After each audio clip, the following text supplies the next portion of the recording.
right, welcome back. The Senate Democratic leader said lawmakers may not complete health care legislation by President Obama's deadline. This is a bit of a bombshell this morning. I mean, they said they wanted it done by August originally, and now they're saying not even by the end of the year, just 8 weeks left now. The Senate is running out of time, obviously, to finish the health care bill, and the House, too. Right now, it is being analyzed by the CBO, the Congressional Budget Office, and obviously that can be quite a time-consuming process. We're not going to be bound by any timelines. We need to do the best job we can for the American people. We want quality legislation, and we're going to do that. If the bill is not passed by the end of the year, its fate will be decided in the uncertain 2010 election season, something the president did not want to see happen. That is for sure, and a crucial vote was expected by the end of this week on this, and it doesn't look like it's going to happen anytime soon.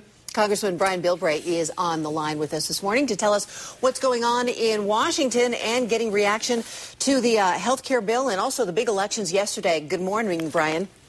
Good morning. Wow, there's a lot going on in there.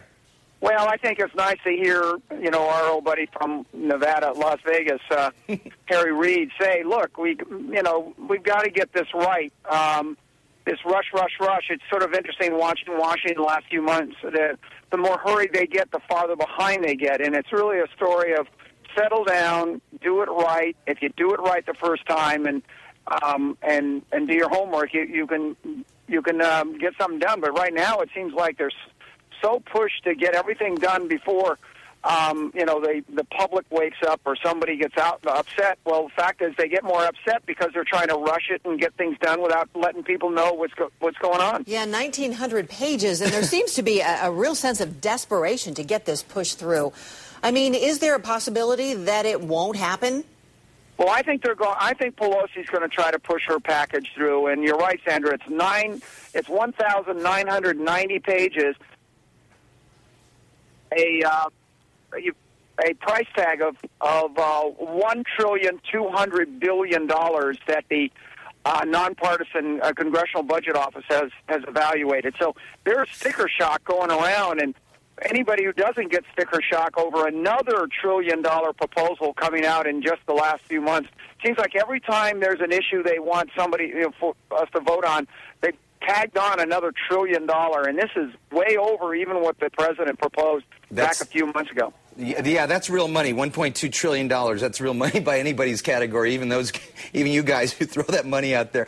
Hey, let me ask you about this, though. John Boehner yesterday announced that he has a plan of his own. The Republicans apparently do have their own plan now, and it's something like 245 pages. Yeah, well, actually, that's one of the things I've been pushing on. And I did town hall meetings, and people saying, look, if there's so much ability to save money in the existing system, why aren't you getting rid of the waste, fraud, and abuse first before you start promising more expanded services, more spending? And frankly, we finally got the Republican leadership to sit down and say, okay, let's talk about true tort reform, get the attorneys out of the operating room. Let's talk about those things of portability, being able. Why should somebody have to lose their health insurance just because they've moved from one job to the other? Allow them to buy out of the state.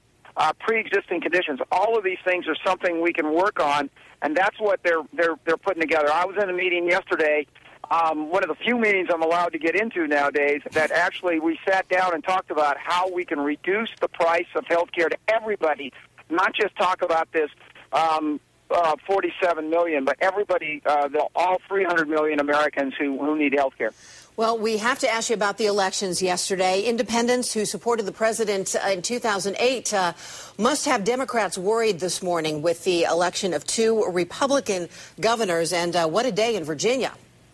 Well, I think you just got to remember that it is the middle controls the game, and rightfully so. America has always been a very moderate country, doesn't like extremes on either side. And I think this was really a strong vote to the fact of just because we didn't like the way the Republicans were handling it under the Bush administration doesn't mean that we've given anybody a blank check. And that's what's so great about America. We remind the politicians we don't give power to anybody. We may let them borrow some authority for a while, but the power stays with the voters.